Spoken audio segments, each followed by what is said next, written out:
नमस्कार, स्वागत है आपका हमारे YouTube चैनल दुर्गेश सर 98.0 पर। दोस्तों, आज का जो वीडियो है बहुत ही इम्पोर्टेंट है। आज हम आपको सिखाने वाले हैं मस्ट का प्रयोग। जी हाँ, एक्सिलरी वर्ब का next step, next axillary verb must का प्रयोग कैसे आप कर सकते हैं और किस तरह से आप इंग्लिश स्पीकिंग में एक स्टेप फॉरवर्ड हो सकते हैं। जी हाँ दोस्तों, आज आपको हम सिखाएंगे जो वो बहुत ही इम्पोर्टेंट है। मस्ट का प्रयोग किन परिस्थितियों में कहाँ पर किया जाता है, ये जानने के लिए आपको बने रहना हमारे यूट्यूब चैनल पर और देखना हमारा ये वाला वीडियो जो आज मैं आपको दिखाने वाला हूँ। इसमें मैंने मस्ट के सारे रूल्स एंड रेगुलेशंस बताए हैं, किस तरह से आप कहाँ पर मस्ट का प्रयोग किन किन परिस्थितियों में कर सकते हैं। दोस्तों, इंग्लिश अगर आपको समझ में नहीं आती है फिर भी आप बार बार हमारा वीडियो देखिए, मैं निश्चित रूप से कॉन्फिडेंटली कह सकता हूँ आपको एक दिन इंग्लिश 100% समझ में आएगी। लेकिन क्योंकि आप जानते हैं ना, अभ्यासेन विद्या वर्धते, अभ्यास बार बार करते रहिए। बार बार अभ्यास करेंगे, बार बार समझेंगे तो आपको इंग्लिश के सारे नियम समझ में आएंगे, आप ट्रांसलेशंस बना सकेंगे। इंग्लिश आप तभी बोल पाएंगे जब आपको ट्रांसलेशंस बनाने आते होंगे, मीनिंग्स आती होगी। इसलिए आप कोई भी वीडियो मिस मत करिए और बहुत ही ध्यान से वीडियो को देखिए, रूल्स रेगुलेशंस को समझिए। तो चलिए आज का वीडियो आपको समझाते हैं, बताते हैं कि आज की वीडियो में क्या इंपॉर्टेंट है और मस्ट का प्रयोग आप किन किन परिस्थितियों में कहाँ कहाँ कर सकते हैं। तो लेट्स स्टार्ट द वीडियो।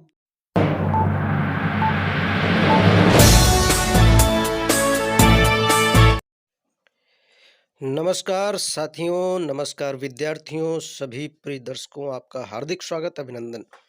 आज जो मैं सिखाने वाला हूँ लेसन बहुत ही इम्पोर्टेंट है, क्योंकि आधुनिक ज़माने की इंग्लिश स्पीकिंग में सबसे ज़्यादा मस्ट का प्रयोग होता है। दोस्तों, आपने अभी तक नहीं जाना है कि मस्ट किन किन परिस्थितियों में कहाँ कहाँ प्रयोग किया जाता है, तो आपको देखना पड़ेगा हमारा यह वीडियो, जिसमें हमने फुल नियम बता दिए हैं कि आप किन किन परिस्थितियों में कहाँ कहाँ मस्ट का प्रयोग करेंगे, जो कि एक्सिलरी वर्ब की सबसे दमदार एक्सिलरी वर्ब है।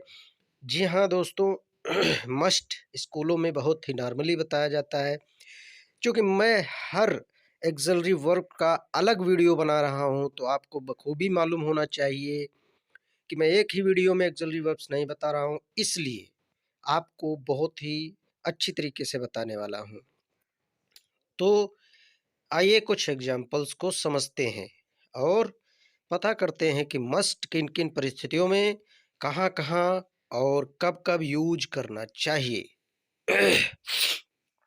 तो ये देखिए, योग्य उम्मीदवार को उनके मूल प्रमाण पत्र अवश्य लाने चाहिए। जी हाँ, ये देख लीजिए, अगर चाहिए वाले वाक्य आते हैं आपको बनाने के लिए और उसमें कहीं पर भी अगर अवश्य लगा है, तो आप 100% समझ जाइए कि अवश्य जहाँ पे लगा होगा वहाँ पे मस्ट का प्रयोग करना पड़ेगा।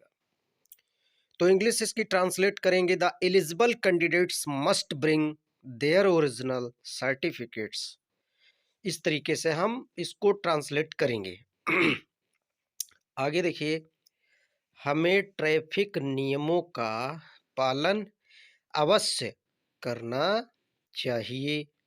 ठीक है, हमें ट्रैफिक नियमों का पालन अवश्य करना चाहिए। चलिए इसको भी ट्रांसलेट करते हैं, we must obey the traffic rules.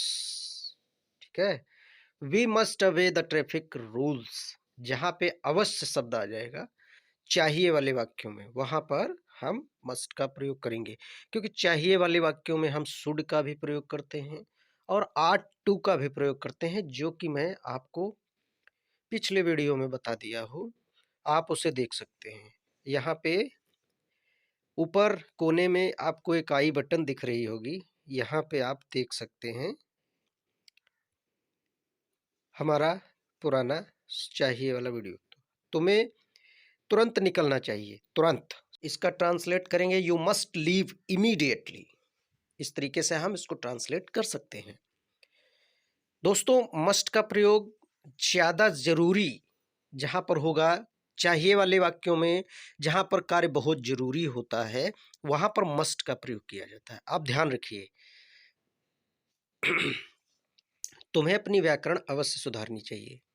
इसका मतलब यहाँ पर अनिवार्य है कि आपको अपनी व्याकरण सुधारना है, क्योंकि व्याकरण में आपकी त्रुटियाँ ज़रूर हैं, इसीलिए आपको सुधारना चाहिए। You must improve your grammar.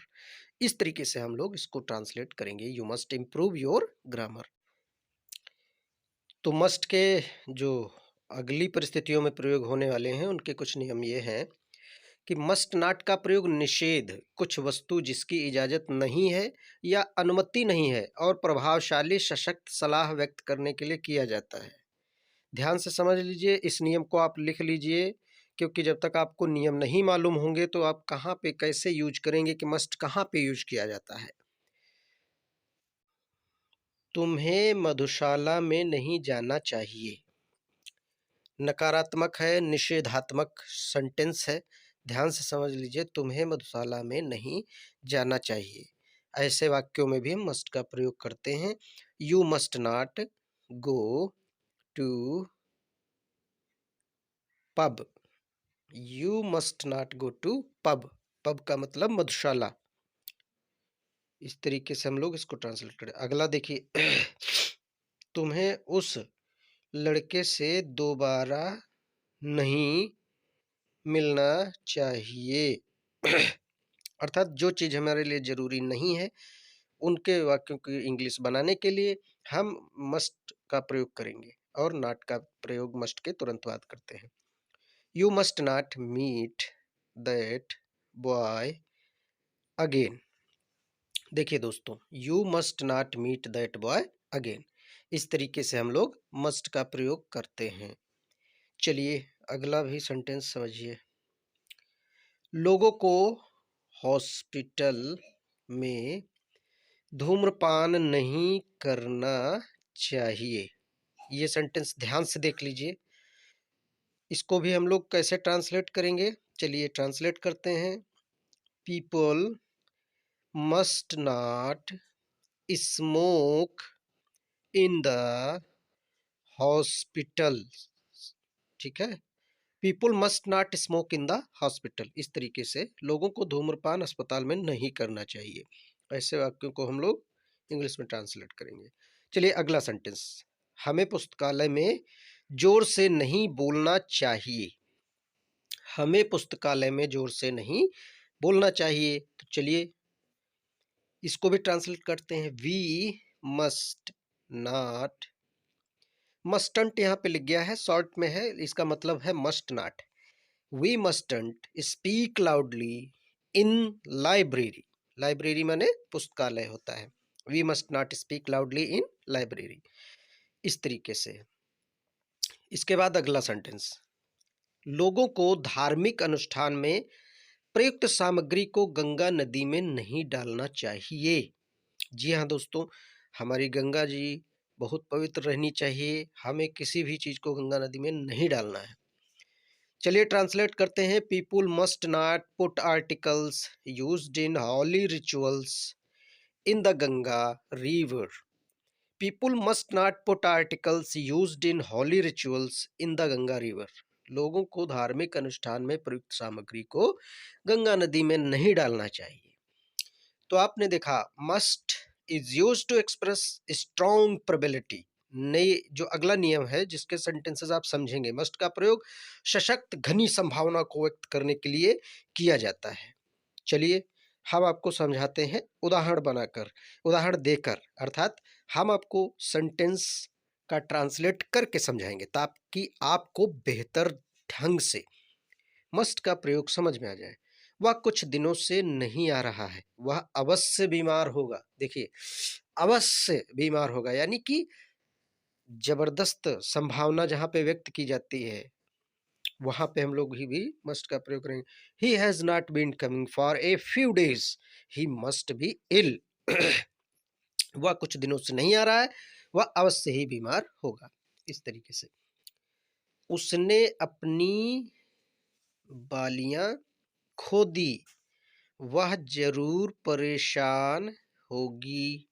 तो वह जरूर परेशान होगी, ऐसे वाक्य आ गए, तो इसमें भी हम लोग मस्ट का ही प्रयोग करने वाले हैं। She lost her earrings, she must be upset. ठीक है। She lost her earrings, she must be upset. उसने अपनी बालियां खो दी, वह जरूर परेशान होगी।